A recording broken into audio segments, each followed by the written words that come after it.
Have you ever felt, caught between two different worlds?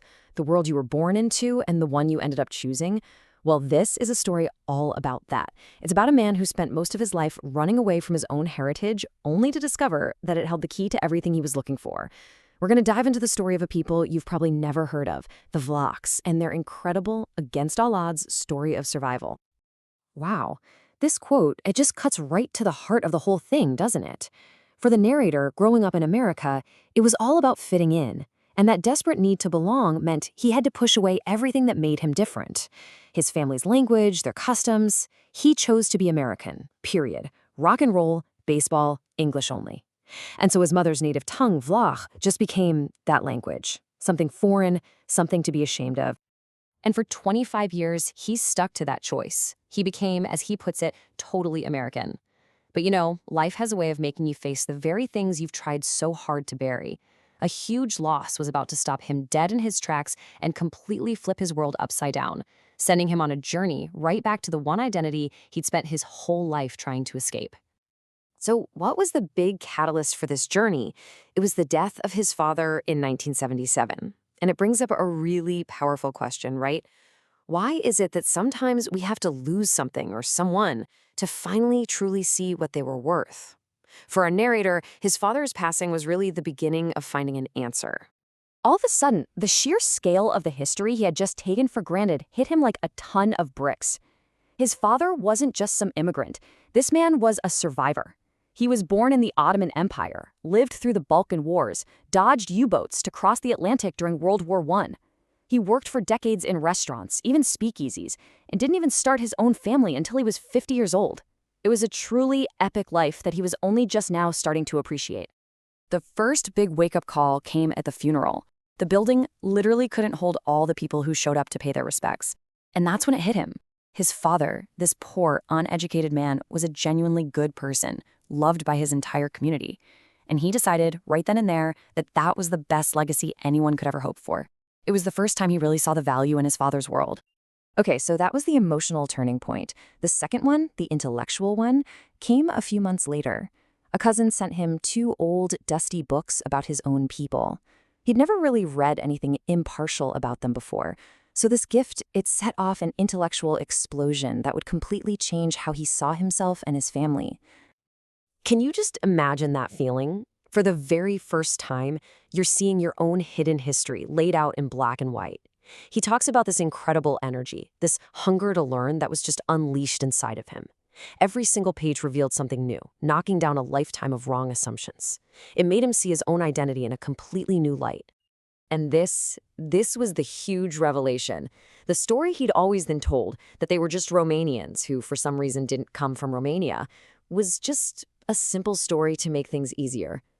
But the books revealed the truth. He was a Vlach, a member of a distinct people whose name he had never even heard before.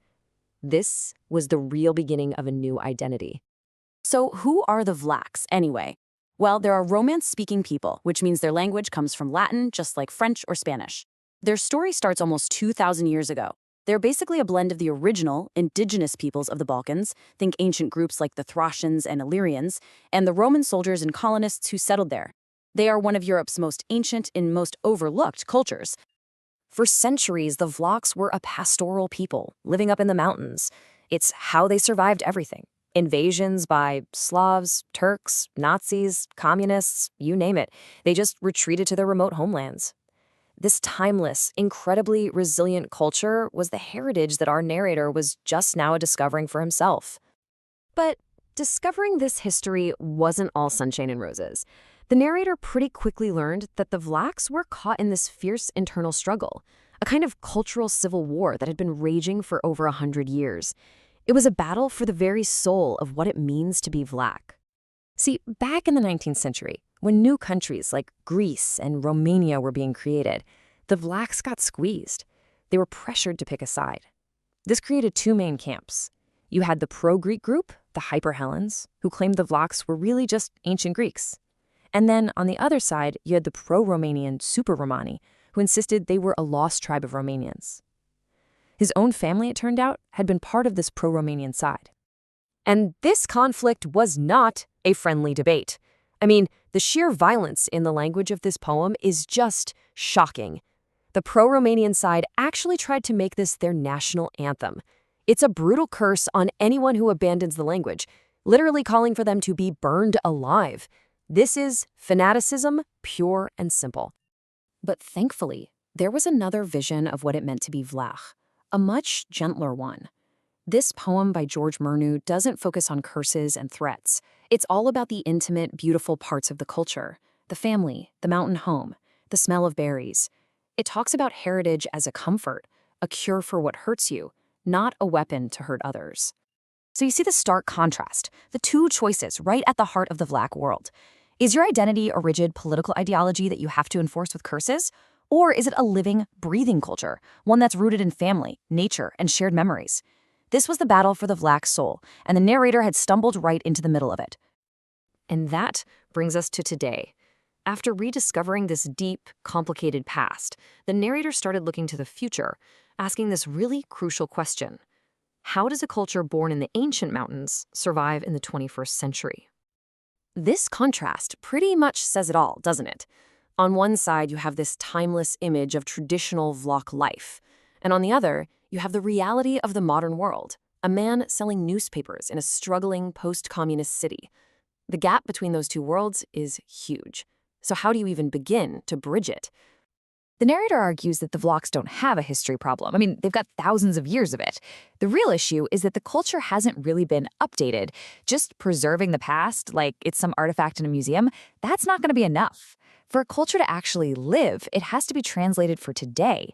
It has to speak to people in a modern way. So he lays out the choices that he sees for his people. You can run away from it all, like he did for years. You can become a fanatic, like the people who wrote that poem full of curses. You can just pretend there's no problem at all. Or you can do the hard work, really think about what's worth keeping, and figure out how to carry it forward into a new century. And that leaves us with this final, really powerful question. And it's not just about the Vlachs, is it? It's a question for any minority culture that's struggling to find its place in our crazy, fast-paced, globalized world.